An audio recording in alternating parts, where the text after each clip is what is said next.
네, 하나님 말씀 보겠습니다. 사무엘상 27장 1절과 2절 말씀 보겠습니다.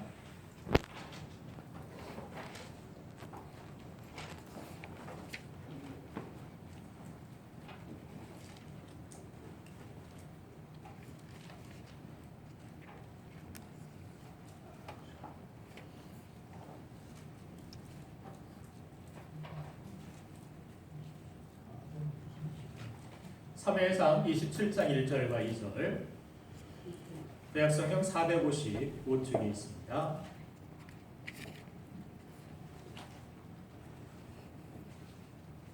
다 같이 읽겠습니다. 시작. 다윗이 그 마음에 생각하기를 내가 후에는 사울의 손에 붙잡히리니 블레셋 사람들의 땅으로 피하여 들어가는 것이 좋으리까. 사울이 이스라엘 온 영토에서 다시 나를 찾다가 변명하니 내가 그의 손에서 벗어나리라 하고, 다윗이 일어나 함께 있는 사람 600명과 더불어 가드 왕과 여호야들 아기스에게로 건너가니라. 아멘.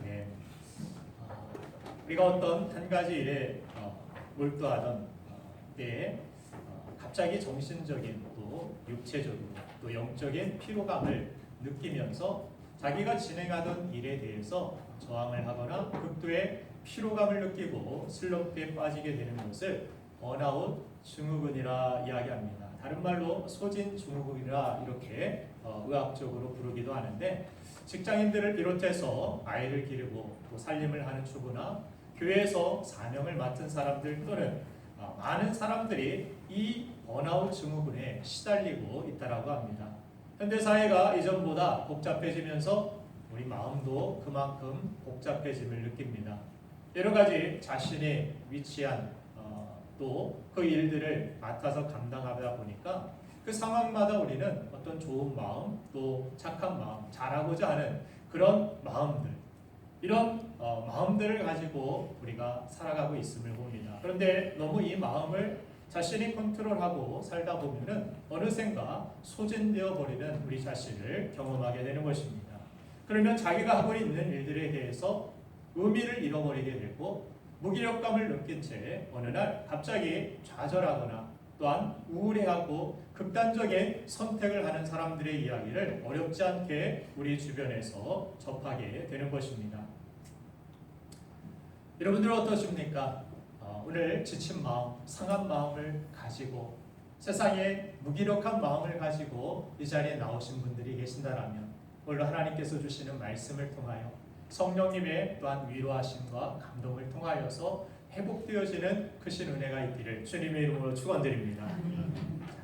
그래서 이런 많은 일들, 많은 위치에서 여러 가지 복잡한 상황들 가운데서 우리 마음을 그렇게 애쓰며 살다 보니까 그렇게 우리의 삶이 나도 모른 채 무기력감에 빠지고 또한 우리 마음이 굳어지고 강팍해지는 우리 자신을 발견하게 될 때가 있는 것입니다. 우리 자신도 그런 경험을 할 때 이런 생각을 할 수 있습니다. 내가 엄마로서 잘못 살고 있는 건 아닌지, 잘못 살아온 것은 아닌지, 또 내가 가장으로서 잘못하고 있는 것은 아닌지, 이렇게 번아웃된 우리 마음을 가지고 내가 신앙인으로서 실패한 것은 아닌지 하는 생각을 가질 때가 있는 것입니다. 나에게 맡겨진 사명이 있는데, 사역들이 있는데 교회 안에서도 내가 이러한 일들을 할 때 이 지친 마음으로 기쁨도 없고 감사함도 없을 때, 그렇죠? 그런 마음들을 여러분들이 한 번쯤 경험하게 되리라 생각이 됩니다. 누구나 그럴 수 있다는 것입니다. 그럼 내가 실패한 것 아닌가? 나는 더 이상 주의 일에 또 하나님의 나라를 위하여서 헌신하지 못하고 또한 봉사하지 못할 것 같은 두려움마저 우리는 갖게 되는 것입니다. 그러나 성경은 그것이 실패가 아니라고 이야기합니다. 여러분들은 실패자가 아닙니다. 여러분들 그런 마음을 가지고 내가 영적으로 소진된 또 우리의 삶에서 우리 마음이 지치고 번아웃된 그런 마음을 여러분들이 경험하였다라면 또 경험하고 있다라면 여러분들이 실패하고 나고자가 아니라 오히려 소진되었다라면 내가 잘못된 사람이어서가 아니라 그 그만큼 치열하게 열심히 살아왔다라는 증거가 될 수 있다라고 성경은 말씀하고 있는 것입니다. 사람이라면 누구나 자기의 꿈과 목표를 향해서 달려가다가 지칠 때가 있습니다. 성경에서도 위대한 믿음의 영웅처럼 불리는 사람들도 때때로 이런 번아웃 증후군에 시달릴 때가 있음을 보게 되는데, 민수기 11장에 보면은 지도자 모세가 자신이 무기력하고 초라하다라고 느꼈기 때문에 하나님 앞에서 자신의 생명을 거둬달라고 하는 고백을 하는 것을 보게 됩니다. 우리 한번 같이 읽어보겠습니다. 시작. 책임이 심히 중하여 나 혼자는 이 모든 백성을 감당할 수 없나이다. 주께서 내게 이같이 행하실진대 구하오나니 내게 은혜를 베푸사 즉시 나를 죽여 내가 고난 당함을 내가 보지 않게 하옵소서. 아멘. 모세가 더 이상 못하겠다라는 것입니다.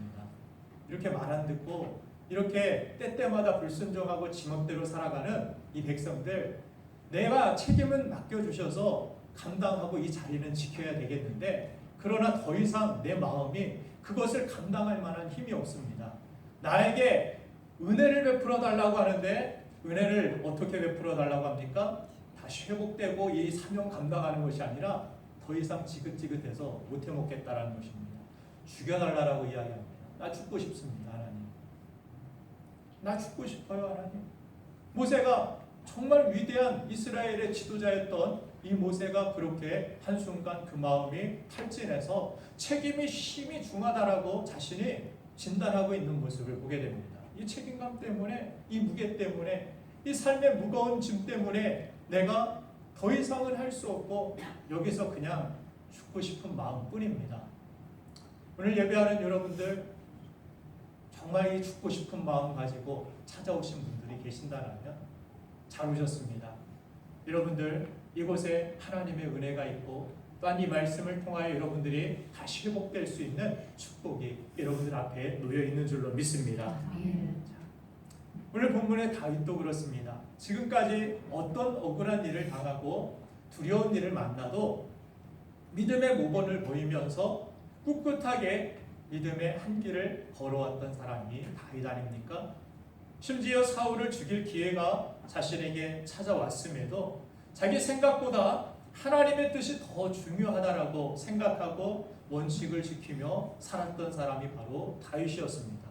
그런데 그렇게 훌륭했던 다윗이 오늘 본문 27장에 와서는 와르르 무너져 내리면서 그렇게 믿음 좋던 다윗이 맞는가 하는 그런 의문이 들 정도로 방황하는 모습을 보게 되는 것입니다. 이는 다윗이 영적으로 육체적으로 삶에서 번아웃 증후군을 겪고 있음을 우리에게 보여줍니다. 오늘 다윗에게 나타난 번아웃 증상의 대표적인 형태를 우리가 찾아볼 수가 있는데, 바로 제대로 된 판단을 하지 못하여서 자신의 인생과 공동체를 불행하게 만든다라는 사실입니다. 번아웃 증후군의 가장 큰 특징 중에 하나가 바로 제대로 된 판단을 하지 못하게 만드는 것입니다. 다윗은 지금 일생일대 후회할 만한 판단을 한 가지 하게 되는데, 다윗은 지금 광야에서 자기를 따르는 수천 명의 사람들을 이끌고 살아가면서 그들의 미래를 인도해야 할 무거운 책임감을 가지고 고민하다가 결국 이스라엘의 원수인 블레셋으로 망명하기로 결정을 하게 됩니다. 왜 블레셋으로 하필이면 망명을 했느냐? 골리앗의 고향인 이곳으로 왜 들어가서 우리 좀 살려달라고, 보호해달라고, 그렇게 골리앗 앞에서 멋지게 영웅과 같이 등장했던 이 다윗이 오히려 고개를 숙이면서 우리 좀 살려달라고 애걸하는 이 비참한 모습을 보여야 됐습니까? 나는 만군의 여호와 이름으로 나아가겠다라고 외치던 이 다윗이 살려주세요 하고 엎드려야 되는 이 심정, 이 상황을 여러분들 이해할 수 있겠습니까? 블레셋으로 망명한 이유는 첫째는 사울이 따라올 수 없는 곳이었기 때문이라고 이야기합니다. 오늘 1절 말씀을 보니까 다윗이 그 마음에 생각하기를 내가 후일에는 사울의 손에 붙잡히리니 블레셋 사람들의 땅으로 피하여 들어가는 것이 좋으리로다. 사울이 이스라엘 온 영토 내에서 다시 나를 찾다가 단령하리니 내가 그의 손에서 벗어나리라 하고 갑자기 그런 마음이 든 것입니다. 그 전에는 하나님이 나를 지켜주실 것이야. 사울이 이렇게 나를 죽이려고 찾아다녀도 하나님이 나를 이렇게 보호해 주셨고 인도해 주시잖아. 그런데 갑자기 생각이 드는 것이 갑자기 찾아온 마음이 그렇습니다. 사울이 나를 계속해서 이렇게 쫓아다니고 나를 힘들게 하는데 나를 죽이려고 하는데 그러면 블레셋 땅으로 들어가면 사울은 블레셋 사람들을 두려워하기도 하고 또한 블레셋 그 진영으로 함부로 서들어오지 못할 그 사실을 알고 다윗은 그곳으로 가면은 내가 안전하게 될 것이다라는 그러한 생각을 하게 된 것입니다.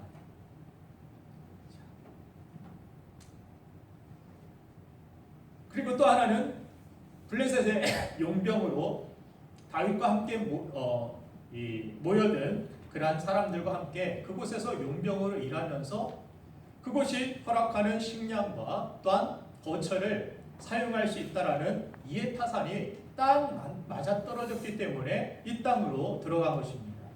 다윗이 처음 망명했을 때 이 선택이 잘한 결정이라고 그는 생각했습니다. 사무엘상 27장 4절 말씀을 보면은 다윗이 가드에 도망한 것을 어떤 사람이 사울에게 전하매 사울이 다시는 그를 수색하지 아니하니라. 다윗의 생각대로 다윗의 계획대로 다윗의 추측대로 블레셋 땅은 수색하지 아니하고 더 이상 다윗을 사울이 찾아다니지 아니하였다라고 이야기합니다. 이 소식을 들었을 때 얼마나 기뻤겠습니까? 오빠, 내가 생각 잘했지. 여기 오길 잘했지. 이제 나는 지긋지긋한 사울 볼 일도 없고 나는 이곳에서 안전하게 보호받을 것이야. 6절을 보면은 또한 아기스가 그날에 시글락을 그에게 주었으므로 시글락이 오늘까지 유다 왕에게 속하니라. 이 땅에 오니까 사울로부터 이제 보호를 받게 되었을 뿐만이 아니라 자신들이 또 자신과 함께하는 공동체가 지낼 거처까지 성읍까지 얻게 되었다라고 성경은 말씀합니다. 집까지 생겼습니다. 안식처가 생겼습니다. 쉴 만한 곳이 생겼습니다. 얼마나 이것이 이익입니까? 자신의 안정도 보장받고 쉴 장소도 생기게 되었고 그런데 여기에 함정이 있는 것입니다. 바로 이 선택을 하나님이 기뻐하시지 않으신다라는 사실입니다. 1절을 보면은 다윗이 뭐라고 이야기합니까? 다윗이 그 마음에 생각하기를 내가 왜 이래는 다윗은 지금 자기 생각만 하고 있는 것입니다. 자기 생각만. 이것이 함정입니다. 여러분들의 인생에 어떤 그러한 결정을 내릴 때 자기 생각만 하는 것 이것이 함정입니다. 여러분들은 어떤 선택을 하거나 어떤 계획을 세울 때 여러분들 자기 생각만 있습니까? 아니면 그 안에 하나님의 생각이 들어있습니까? 어떤 것 같습니까? 자기 생각만 있다라면 여러분들 미래는 위험합니다. 위태롭습니다.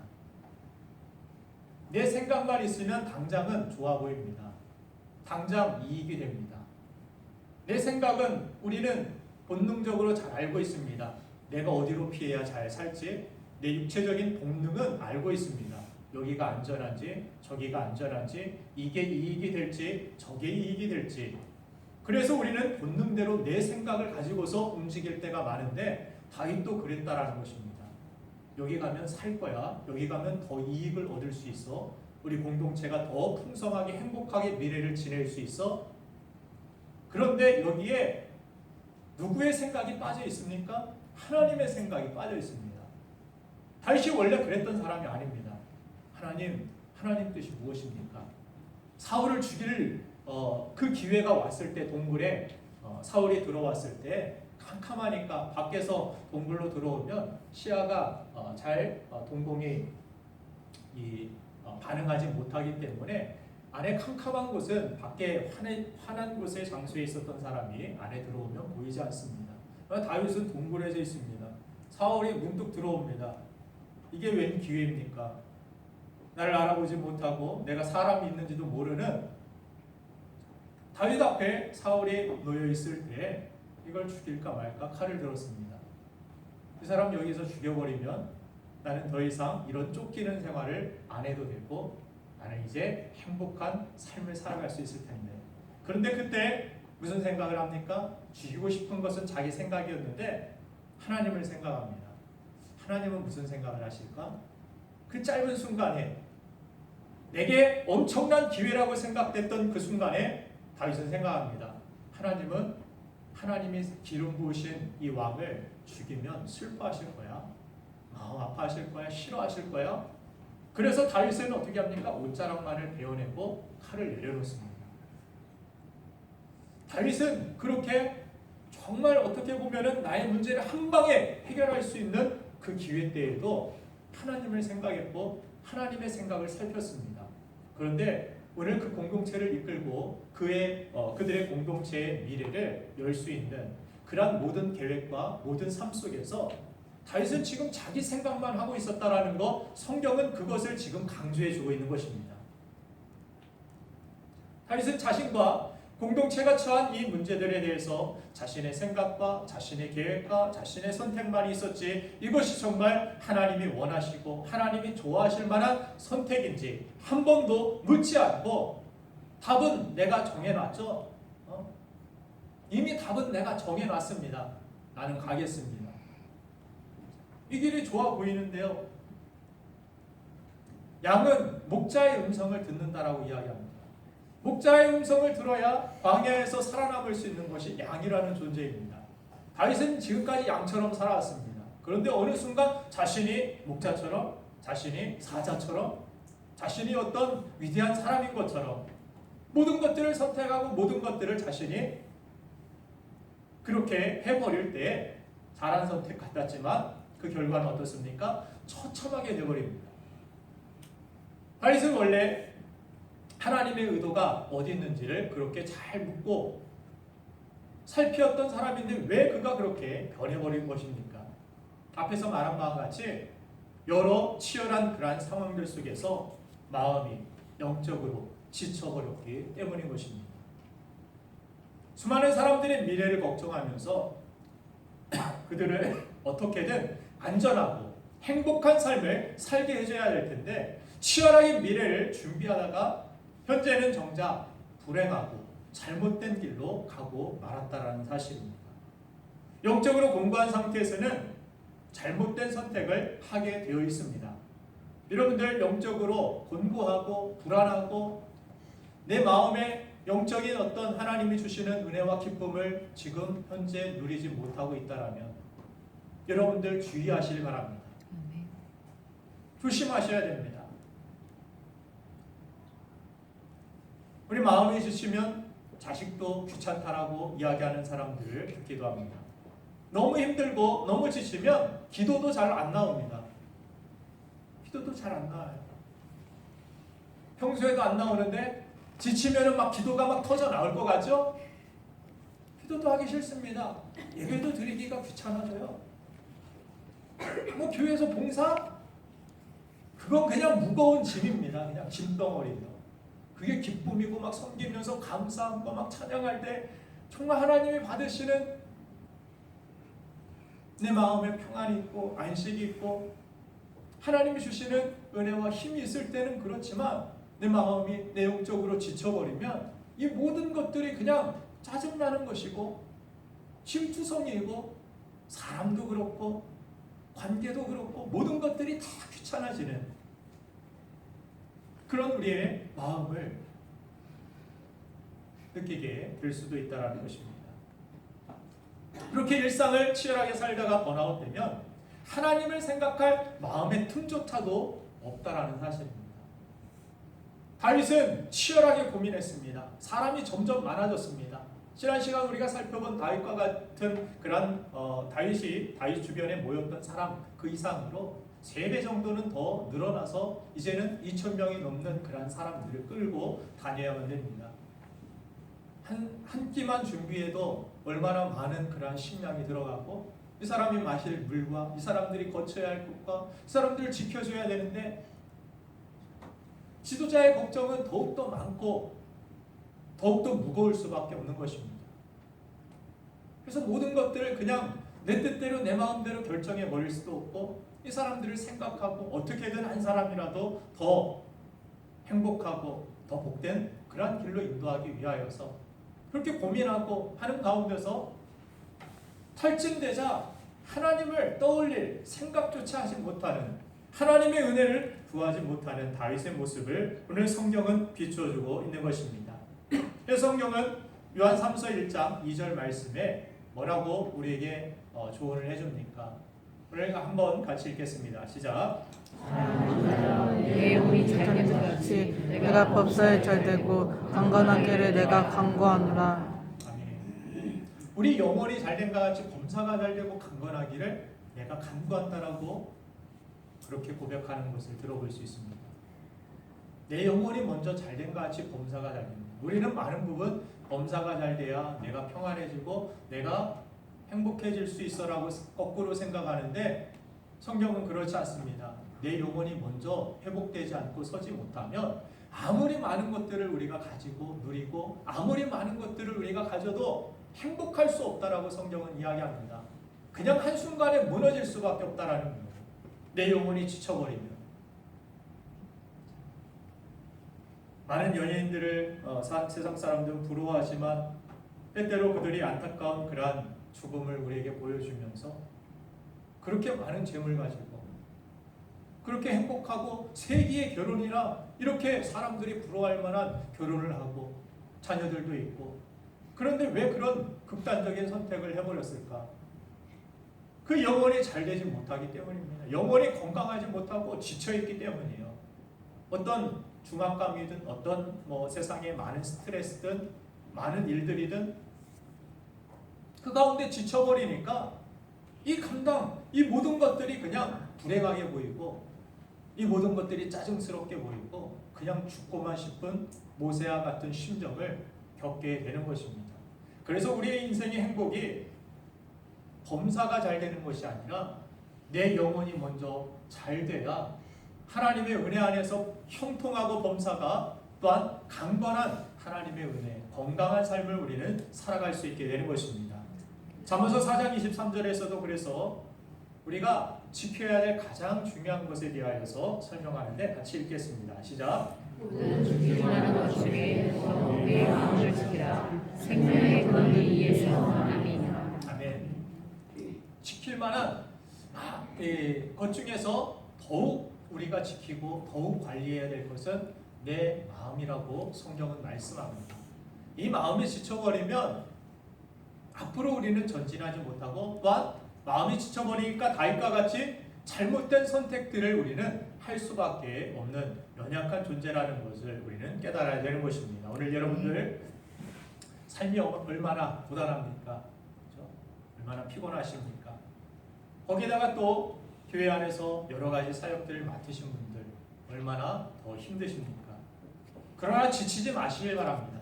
지쳤더라도 다시 회복의 은혜가 있기를 주님의 이름으로 축복합니다. 우리가 지치면 우리 자녀들에게도 좋은 영향을 줄 수가 없습니다. 막 짜증스럽게 신앙생활하면서 그 모습을 자녀들이 보고 배우면서 뭐라고 생각할까요? 역시 교회는 교회 다니면 힘들고 짜증나는 곳이야. 앞으로 교회 다닐 생각이 들까요? 자녀들이? 가정의 행복에도 금이 가죠. 그렇게 짜증스럽게 항상 날이 서 있는 부모의 모습을 바라보고 그런 서로의 모습을 바라봤을 때 그 행복이 정말 가정생활이 정말 행복한 가정이 되겠습니까? 우리가 지치면 또한 교회 공동체에도 부정적인 영향을 주게 되고, 지친 사람들이 하는 이야기들이 좋은 소리가 나올 수 있겠습니까? 여러분들 주변에서 그래서 지친 사람들을 조심하셔야 되고 그들을 위하여서 돕고 또한 기도해주고 회복하고 좋은 말들을 해주는 것이 중요합니다. 교회 공동체 안에서도 부정적인 말을 많이 하는 사람들은 많이 지쳐있는 사람들입니다. 대부분이 그렇습니다. 그런 사람들이 공동체에 선한 영향을 줄 수 없기 때문에 내 자신이 먼저 그렇게 지쳐있다라면 오늘 예배하는 여러분과 여러분 가정에 하나님께서 주시는 회복의 은혜를 구하시고 그 회복의 은혜가 있기를 주님의 이름으로 축원드립니다. 그러면 어떻게 회복의 길로 나아갈 수 있느냐? 우리 자신이 그렇게 잘못된 결정을 내리지 않고 내 마음 내가 주체 못하는데 그러면 어떻게 해야 됩니까? 우리는 질문해야 됩니다. 어떻게 해야 됩니까? 우리 성경이 제시하는 해답 두 가지를 우리가 살펴보기를 원하는데, 첫 번째는 자기를 주님 앞에 부인해야 하는 것입니다. 언제 다윗이 회복되느냐 하면 사무엘상 30장 8절에 가면 이런 다윗의 모습을 우리가 함께 보는데 같이 읽겠습니다. 시작. 다윗이 여호와께 묻자하되 내가 이 군대를 추격하면 따라잡겠나이까 하니 여호와께서 내게 대답하시되 그를 쫓아가라. 내가 반드시 따라잡고 도로 잡으리라. 아멘. 자, 여러분 바로 이겁니다. 다윗이 뭘 하고 있습니까? 전에 잘못된 선택을 하고 뜨거운 맛을 보기 전에는 다윗이 그냥 좋은 선택인 줄 알고 우리는 평탄하게 지금 잘 살고 있어라고 생각했는데 한순간에 모든 것들을 잃어버리고 빼앗긴 그 후에 다윗이 정신을 바짝 차리고 회복되기 시작하는데 언제입니까? 하나님께 묻자와 이르되 내가 이 군대를 추격하면 따라잡겠나이까? 뭐 군사들 데리고 있는데 따라가면 되죠. 뭐 적군이 있으면 따라가서 그냥 뭐 따라서 싸우면 되는 것이지, 내가 결정 내리면 되는 일을 하나님 앞에 따라갈까요 말까요? 어떻게 할까요? 말도 있고 뭐 내가 명령만 내리면 다 군대는 움직이게 되어 있는데 그것을 하나님 앞에 결제를 맡고 있는 다윗의 모습을 보게 됩니다. 여호와께서 그에게 대답하시되 그를 쫓아가라. 내가 반드시 따라잡고 도로 찾게 되리라. 영적 탈진에서 벗어나는 시작은 우리가 하나님 중심으로 돌아가는 것입니다. 내 생각, 내 판단 중심으로 살았던 다윗과 같은 우리가 이제 겸손히 주님의 뜻을 구합니다. 주의 뜻을 따르겠습니다 라고 엎드리는 것입니다. 그래서 주님은 마태복음 16장 24절에서 뭐라고 말씀하십니까? 나를 따르려거든 자기를 부인해야 된다라고 말씀하시는 것을 보게 됩니다. 예수께서 제자들에게 이르시되 누구든지 나를 따라오려거든 자기를 부인하고 자기 십자가를 지고 나를 따를 것이니라. 예수님을 진정으로 따라가기를 원한다면 자기를 부인하는 것이 절대적입니다. 우리는 자기를 부인하기 어려운 존재입니다. 죄성을 가지고 있기 때문에 죄를 짓는 이유도 마찬가지고 처음 인류가 죄를 범한 이유도 그렇습니다. 하나님과 같이 되려고. 그렇죠? 엎드려서 누구의 뜻을 묻고 구하는 거 싫어합니다. 내 자존심과 내 어떤 자아, 이것이 내 맘대로 내 어떤 느껴지는 대로 살고 싶지 누구의 뜻을 묻고 따르는 것, 우리 인간은 그것을 싫어합니다. 그런 존재예요. 우리가 그렇게 죄악된 존재인데 주님을 따르기 위해서는 자기를 부인하는 일이 절대적으로 필요하다라고 말씀하시는 것입니다. 자기를 부인한다라는 것은 내 생각과 내 뜻을 내려놓고 주님 바라보면서 주의 말씀을 구하고 주님이 기쁨을 구하면서 겸손히 주와 함께 순종의 길을 걸어가는 것이 자기를 부인하는 일입니다. 그런데 신앙생활을 할 때도 보면 어떻습니까? 뭐 10년, 20년 이렇게 하다 보면 예수는 이렇게 믿어야지, 신앙생활 이렇게 해야지, 교회는 이래야지, 목사는 이렇게 해야지, 저렇게 해야지, 자기만의 어떤 판단들이 있는 것을 보게 됩니다. 자기 생각이 들어가는 것입니다. 그 전에는 겸손히 배우려고 하고 겸손히 순종하려고 하고 여기에 집중했던 사람들이 10년, 20년 뭐 신앙의 연수가 되면서 왜 저렇게 하시지? 왜 이렇게 해야 돼? 내가 어느샌가 심판자의 어떤 판단자의 입지에 올라가 가지고 자기 교만함을 가지고 하나님 앞에 설 때가 있다는 것입니다. 여러분들 겸손해지시길 바랍니다. 자기 판단과 자기 심판이 들어가면 어떻게 됩니까? 더 지치게 되는 것입니다. 여러분들 판단대로, 여러분들 생각대로, 여러분들 뭐 공동체의 어떤 리더로 계신 분들 다 그렇게 맞춰주고 따라오던가요? 내 마음대로 다 그렇게 하던가요?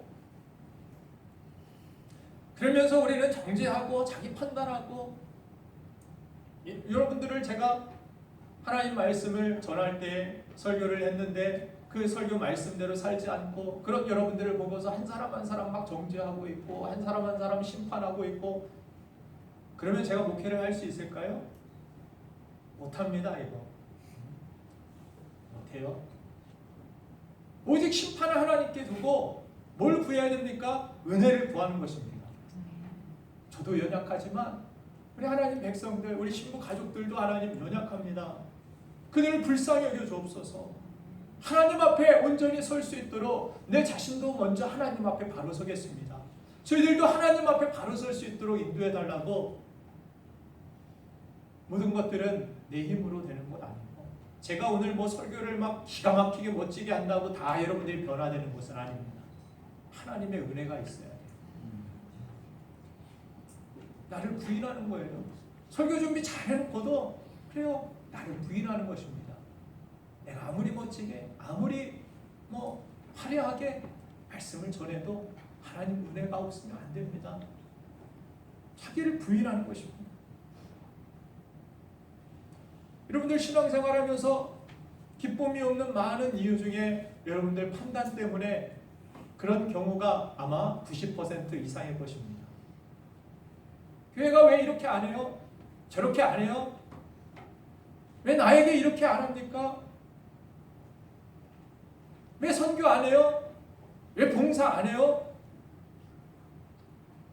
여러분들이 먼저 시작하세요. 시작하세요. 우리는 판단하는 것이 아니라 그런 감동을 주셨으면 그것이 필요하다라고 생각하면 그것을 나에게 보게 하셨으면 어떻게 해야 됩니까? 순종하라는 것입니다. 나보고 하라는 거예요. 하나님께서 보게 하셨다라면 비판하고 판단하라고 하나님께서 보여주신 것이 아닙니다. 다른 사람들은 모르는데 나만 막 알고 그런 비판 정신을 가지고 있다라면 그것을 비판하지 말고 판단할 것이 아니라 내가 하나님 앞에 순종하는 것, 그 자리로 나아가는 것, 하나님은 그것을 기뻐하신다는 사실입니다. 내가 심판자가 되면 잘못된 신앙인이 되고 맙니다. 우리 신앙생활이 성숙할수록 어떻게 해야 됩니까? 왜가 아니라 예가 있어야 됩니다. 그렇죠? 주 안에서 예만 있어야 됩니다. 주 안에서 예가 있는 것, 그것이 성숙하고 성장한 신앙생활 그리스도인들이라 성경은 칭하고 있는 것입니다. 왜 그렇습니까? 내 생각과 내 판단 내려놓고 말씀을 따라 우직하게 이해하고 주의 뜻을 따라 사는 것이 성숙한 신앙생활입니다. 달란트 비유를 통하여서도 우리에게 예수님이 말씀하시죠. 한 달란트 책망받고 쫓겨난 이 종에게 종의 태도가 무엇이었습니까? 왜죠?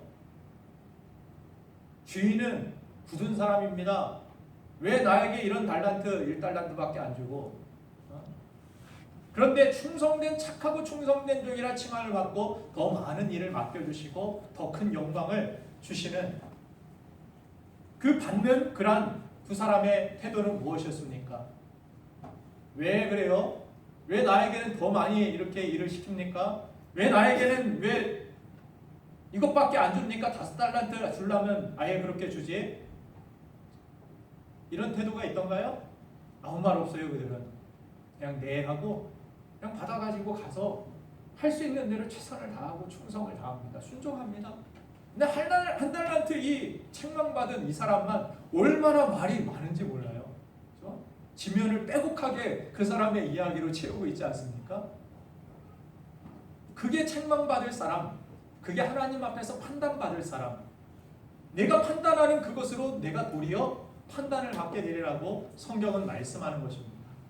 우리는 판단하는 존재가 아니라 하나님의 뜻을 묻고 순종하는 존재입니다.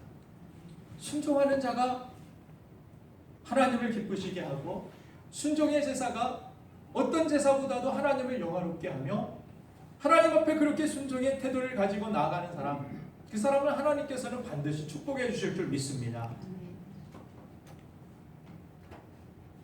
여러분들 성숙한 성도가 되기를 주님의 이름으로 축원드립니다. 아멘. 성숙한 성도가 되시길 바랍니다.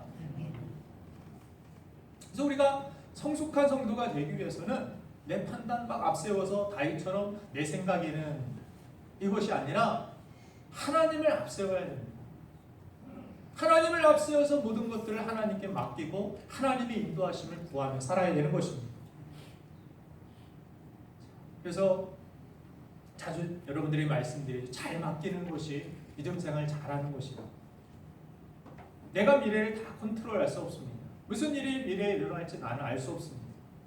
그럼 우리는 믿습니다. 우리를 사랑하시는 주님이 우리를 인도하고 계시며 우리의 마지막은 승리와 영광이 될 것입니다. 모든 것을 합력하여 나에게 선으로 하나님이 허락하여 주실 것을 우리는 믿는 것입니다. 그래서 십자가의 길을 걷는 것이죠. 다윗은 지금 십자가의 길, 고난의 길보다는 지금 편안한 길, 그렇죠? 편안한 길로 잠시 선택을 하고 갔더니 잠시 편안함은 있었는지 모릅니다. 음식도 쉽게 얻을 수 있었고 잘 것도 예전보다 쉬웠습니다. 동굴에서 지낼 때보다. 시글락 성읍을 얻게 되고 성에서 살게 되니까 얼마나 편안합니까? 좋습니까? 그런데 거기에 편안함은 있었는지 모르지만 평안함은 없었습니다.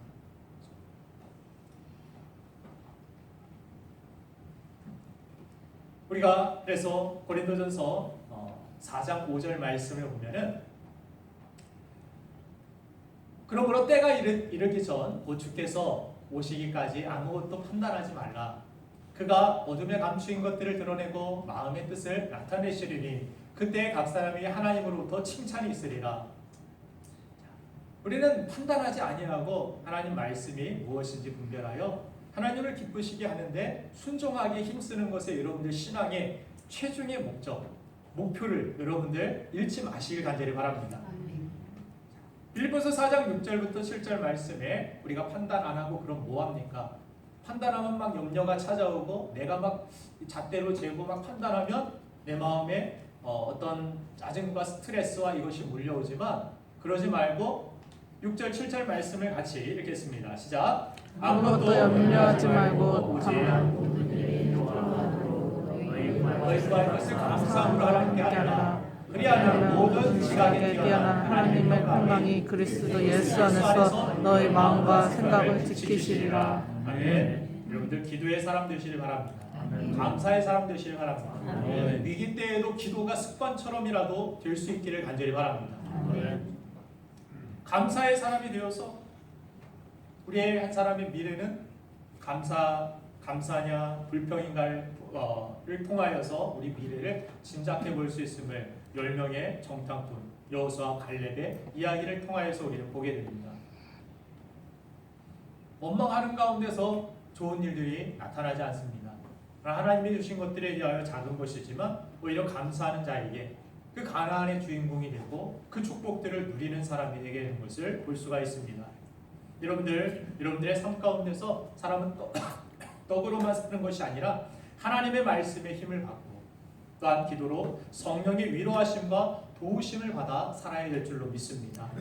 그러하면 지각에 뛰어난 하나님의 평강이 그리스도 예수 안에서 너희 마음과 생각을 지키게 하셔서 잘못된 선택으로 불행한 결론으로 끝나는 우리의 인생이 아니라 여러분들의 가정생활이 아니라 여러분들의 자녀가 되는 것이 아니라 하나님 앞에 기도하고 모든 것들이 하나님이 기뻐하시는 뜻을 살펴서 순종으로 나아갈 때 하나님은 여러분들의 마음과 생각을 지키실 뿐만이 아니라 여러분들의 삶의 형통과 하나님이 주시는 강건함으로 축복하여 주실 줄 믿습니다. 두 번째, 번아웃 증후군의 문제를 우리가 어떻게 풀어나가야 되는지 두 번째는 바로 하나님을 경외해야 된다는 사실입니다.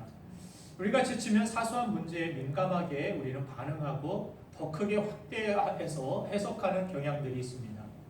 그래서 우리가 마음이 막 스트레스로 힘들고 어려우면 작은 평소에 일반적으로 친구들이 그렇게 툭 던진 농담과 장난도 그것이 막 거칠게 반응하고 신경질적으로 반응하는 사람들을 여러분들이 때로 만나기도 할 것입니다. 마음이 지쳐 있으면 그렇습니다.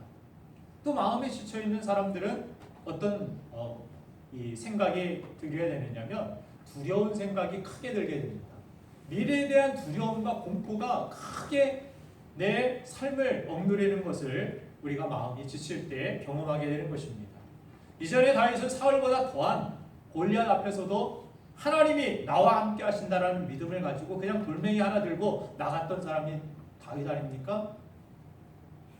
사울이 위협에 쫓기면서 하나님이 나를 붙들어 주소서, 나의 신음을 들으시고 선하신 길로 인도하심을 믿습니다 하면서 하나님의 뜻에 담대하게 순종했던 사람, 이것이 다윗이었습니다. 그런데 그런 그가 지치게 되자 사울이 쫓아오지 못할 이스라엘 원수의 나라 블레셋으로 피한 것입니다. 사울은 지금 나이가 많아졌습니다. 그리고 이전보다 백성들에게도 신임을 잃어가고 미치광이와 같은 그러한 모습으로 사람들에게 신뢰를 잃어가는 그러한 상황, 그리고 결정적으로 하나님이 더 이상 그와 함께하지 않는 이빨 빠진 호랑이와 같은 모습이 바로 사울입니다. 그런데 다윗에게는 이제 수천의 동지가 생겼고 광야에서 하나님의 보호하심을 그가 경험해야 했고, 그렇게 하나님과의 신뢰가 쌓여가고 있고, 그리고 하나님께서 내주신 시험도 거의 이제 통과하여 왕위에 가까워지고 있는 상황이었습니다. 그런데 다윗이 지치자 사울을 두려워해서 잘못된 결정을 하게 되는 것입니다. 인도가 영국 식민지에 놓여 있을 때 간디가 인도 사람을 이렇게 깨웠다라고 합니다. 2억 5천만의 인도 국민이 어찌 7만 명의 영국군에게 이렇게 노예와 같은 취급을 받으며 살 수 있느냐고. 우리는 깨어나야 됩니다. 인도는 위대합니다.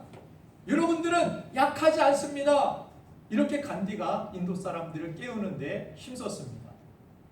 그런데 끝까지 이기질 못해서 오랜 식민지 생활을 인도가 겪게 되었는데, 그 이유가 인도 사람들이 싸워보기도 전에 두려워서 뭉치지를 못하는 것입니다. 우리나라와 같이 막 만세하고 막 두려움을 깨치고 나아가는 사람들이 있어야 되는데, 이 사람들은 벌벌 떨면서 2억 5천 명 그냥 둘러싸면 7만 명은 그냥 보이지도 않는 그런 사람들일 텐데, 무섭습니다, 두렵습니다 하고 다 그냥 두려움 가운데 흩어져 있어서 그렇게 식민지 생활을 오래 겪을 수밖에 없었던 과거가 있습니다. 다윗도 그랬습니다. 다윗의 마음에 두려운 생각이 찾아오고 지배하게 되니까, 두려움이 인생을 이끌게 되니까 잘못된 결정을 하여서 이스라엘의 원수의 나라에 종으로 그렇게 살아가고 있는 모습을 보여주고 있는 것입니다. 여러분들 무엇을 두려워하십니까? 우리가 두려워할 대상은 단 한 분, 하나님밖에 없는 줄로 믿습니다. 여러분들 두려워할 것을 두려워해야 됩니다. 두려워하지 말아야 할 것을 두려워하는 것, 이것이 문제입니다. 두려워할 것을 두려워해야 되는데 두려워하지 말아야 될 것을 우리가 자꾸 두려워하고 염려하고 있는 거예요. 여러분들 사람들의 시선, 사람들의 평가, 이런 거 두려워하지 마시길 바랍니다. 두렵죠? 저 사람이 나 어떻게 생각할까? 저 사람이 나 어떻게 평가할까? 이것 때문에 많은 스트레스와 많은 신경을 쓰고 에너지를 쓰지 말아야 할 에너지를 사용하고, 정말 내가 누려야 할 축복과 행복을 누리지 못하는 그런 모습들을 얼마나 많이 보는지 모릅니다. 오늘 사무엘상 27장 10절 말씀을 보면은 아기스가 이렇게 이야기하죠. 아기스가 이르되 너희가 오늘은 누구를 침노하였느냐 하니 다윗이 이르되 유다 네겝과 요라무엘 사람의 네겝과 겐 사람의 네겝이니라 하였더라. 다윗이 이곳에 머물면서 뭐 하고 살았느냐면, 블레셋 왕 아기스, 그죠? 하기스도 아니고 이 아기스, 이 왕에게 잘 보이려고 얼마나 그냥 빌빌대면서 오늘 이만큼 약탈해 왔습니다. 우리가 이 사람들을 침략해가지고 우리가 이만큼 빼앗아 왔습니다 하면서 이거 자랑하고 이 정도를 좋은 것 있으면 나눠주면서 아기스 왕의 마음에 들어 여기에서 오래 살고 싶어서 그런 일들을 행했다라는 것입니다. 그런데 다윗의 고백 가운데 누구를 10절에서 침략했다고 이야기하냐면 유다 네겝, 그렇죠? 유다 사람들, 자신의 동포입니다. 자신의 민족입니다. 그런데 다윗은 실제로 유다 사람을 해치지 않았습니다. 거짓말하고 있는 거예요. 지금 아기스 왕이 좋아할 말들을 하기 위하여서, 이 블레셋 나라가 누굴 싫어합니까? 이스라엘, 그죠?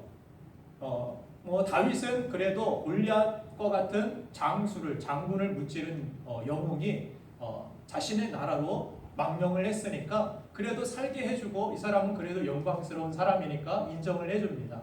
근데 이 사람이 하는 일이 블레셋 사람들이 싫어하는 유다 사람들을 이스라엘 자기의 민족들을 쳐가지고 이 사람들 물건 뺏어오는 거, 그것을 아기스 왕이 좋아하는 것을 알자 다윗은 지금 다른 족속들 이 다윗이 이때 얼마나 많은 범죄를 저질렀냐, 얼마나 무고한 피를 흘렸냐면 하나님께서 나중에 성전을 지을 때에도 이 사람이 다윗이 손에 피를 많이 묻히고 무고한 그것은 피를 상징하고 있는 것입니다. 의미하고 있는 거예요.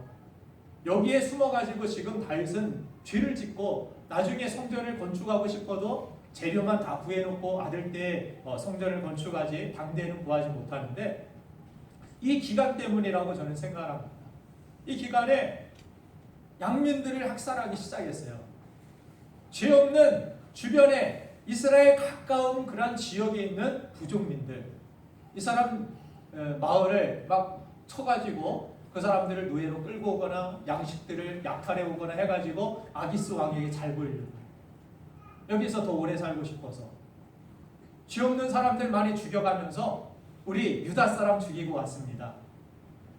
아기스 왕 기분 좋죠?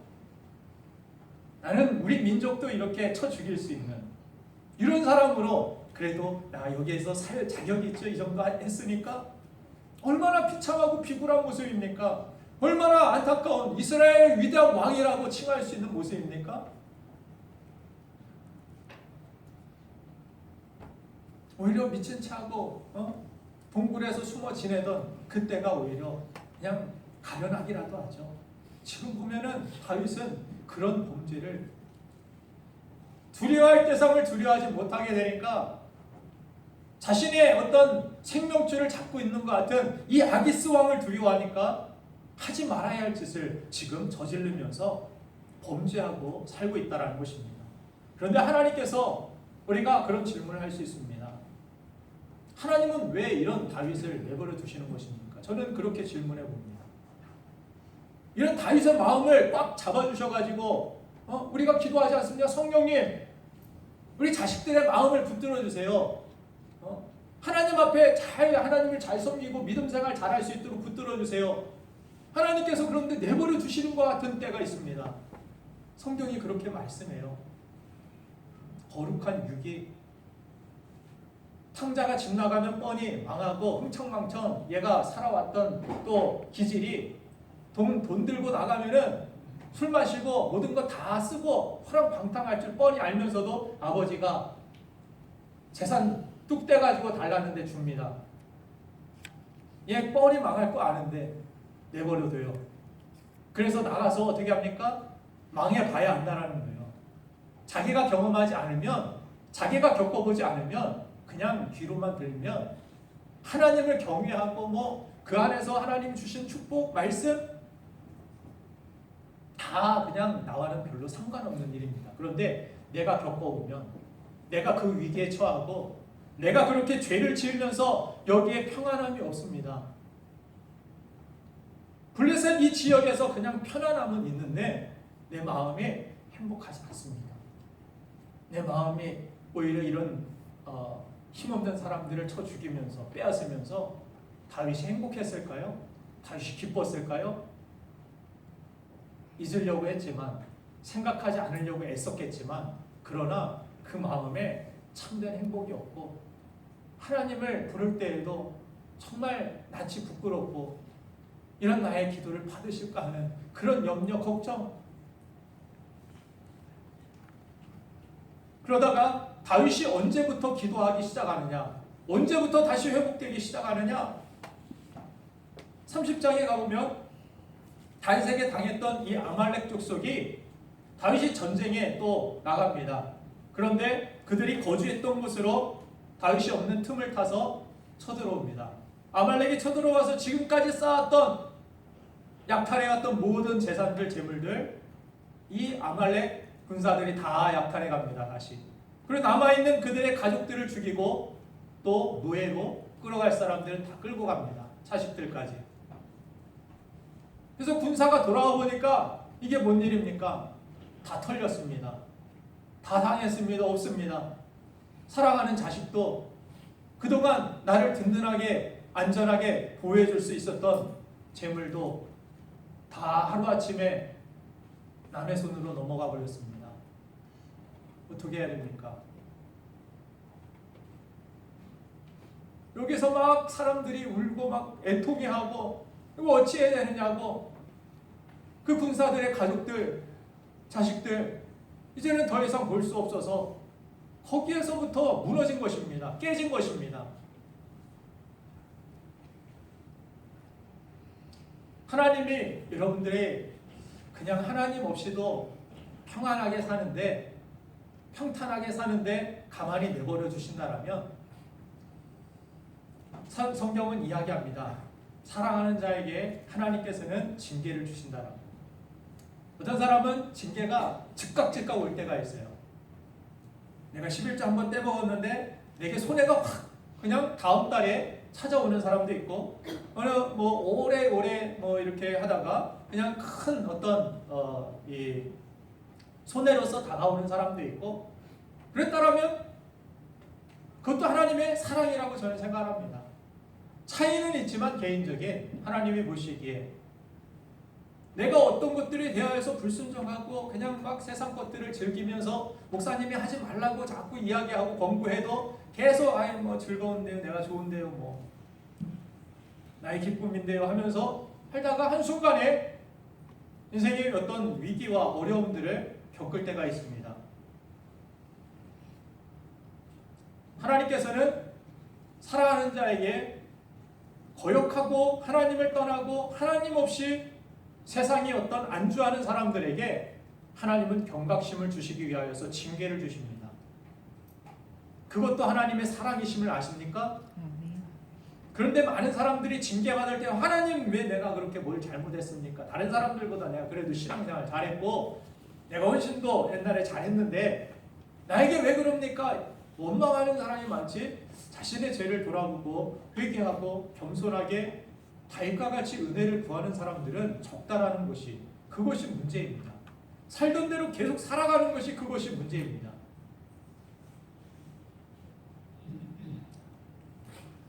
그래서 하나님을 두려워하기보다 다른 것을 두려워할 때 미래에 대한 그 두려움이 우리의 길을 잘못된 길로 인도하고 만다라는 사실을 다윗의 오늘 그가 탈진했던, 언아웃됐던 그 결정 가운데서 우리는 알 수 있는 것입니다. 여러분들, 방향이 중요합니다. 거룩한 방향으로 가야 복되고 잘 되는 것이지, 악의 방향으로 가면, 하나님을 멀리 떠나서 살아가면 잘 되는 것 같아도, 당장은 뭔가가 이득이 있는 것 같아도 결국 언젠가는 크게 낭패를 보고 심판을 받는 때가 오게 되는 것입니다. 당장 편하고 당장 돈 좀 벌 수 있다고 해서 잘못된 선택을 하게 되면 점점 더 우리는 헤어나오기 어려운 지경에 빠질 것입니다. 반면에 지금은 어렵고 지금은 힘들어도 내가 하나님의 선하심을 믿으면서 버티고 믿음의 길을 걷는다라면 그것이 복된 열매를 가져오고 그것이 성공의 길인 줄 믿으시기를 주님의 이름으로 축원드립니다. 사랑하는 여러분들, 지치셨습니까? 설교를 오래 들으니까 더 지치시죠? 되겠습니다. 회복은 세미한 하나님의 음성을 듣는 데 있고, 세상을 두려워하지 않고 이 세상과 영혼까지 멸하실 수 있는 하나님을 경외하며 하나님 중심으로 엎드리는 데 있음을 기억하시고 다시 회복되어지는 아름다운 여러분들의 생이 되기를 주님의 이름으로 축원드립니다. 이 시간 우리 함께 기도하겠습니다. 하나님,